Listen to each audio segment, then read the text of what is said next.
عبادت کی ایک روح بتائی حضور نے، لب لباب کہیے اس کا، وہ کیا ہے؟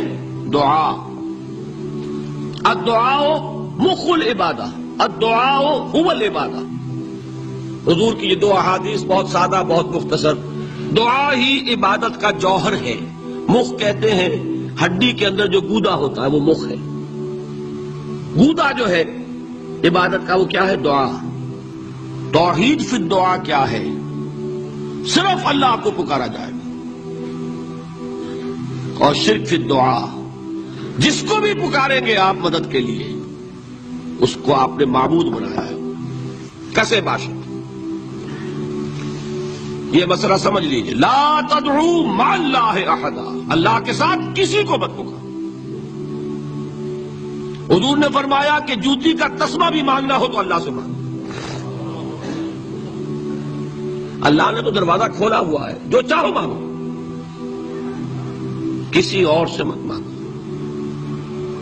فرض کیجئے اس وقت کوئی ارواح یہاں موجود ہو، فرض کیجئے مجھے جس سے بحث ہے وہ یہ ہے کہ مجھے پکارنے کی اجازت نہیں ہے۔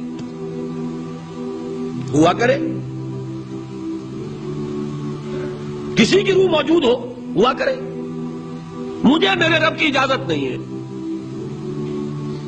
کہ میں اسے پکاروں۔ مدد مانگوں گا اللہ سے، دعا کروں گا اللہ سے، استغاثہ کروں گا اللہ سے، تکلیف کے لیے دعائی دوں گا اللہ کی۔ اب اللہ جس سے چاہے کروا دے، کسی روح کو بھیج دے، کسی فرشتے کو بھیج دے، مجھے کیا ہے؟ مجھے آم کھانے ہیں، پیڑ نہیں گننے۔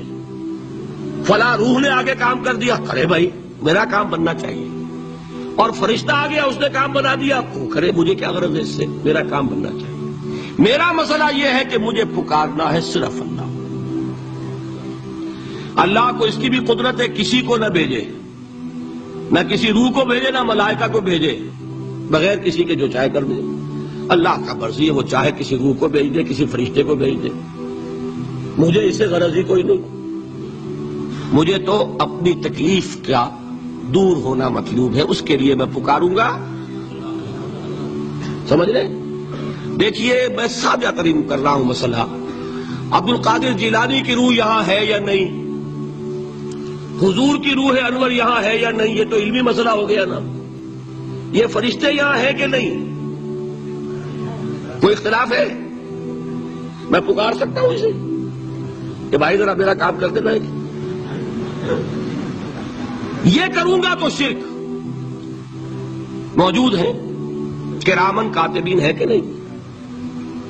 موجود ہونا نہ ہونا یہ مسئلہ علمی۔ جو اصل میں شرک سے متعلق مسئلہ ہے وہ یہ ہے کہ پکارنے کی اجازت نہیں۔ دیکھیے حضور کی ایک حدیث ہے، اور یہ ایک ہمارے لیے خوشخبری ہے۔ آج 8واں دن ہے، آپ اپنی نیند کی قربانی دے رہے ہیں، آ رہے ہیں، سن رہے ہیں۔ یہ حدیث بھی سن لیجئے، بشارت والی حدیث ہے۔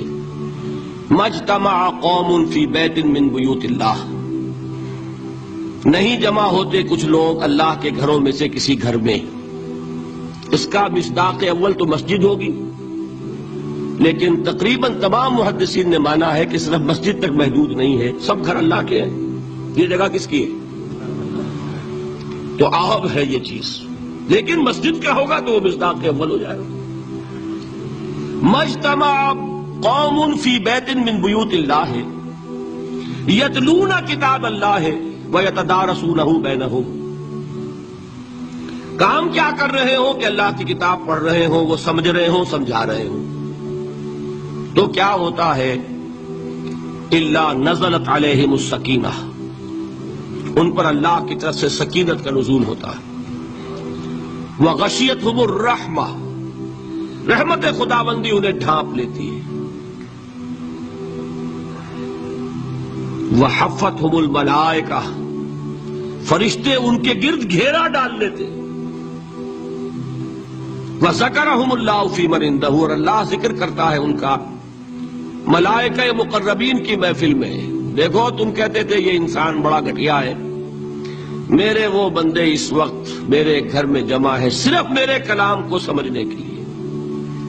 اللہ فخر کرتا ہے، ذکر کرتا ہے اللہ۔ اس محفل میں فی من عنده تو فرشتے ہیں کہ نہیں؟ ان فرشتے کو پکار نہیں سکتے۔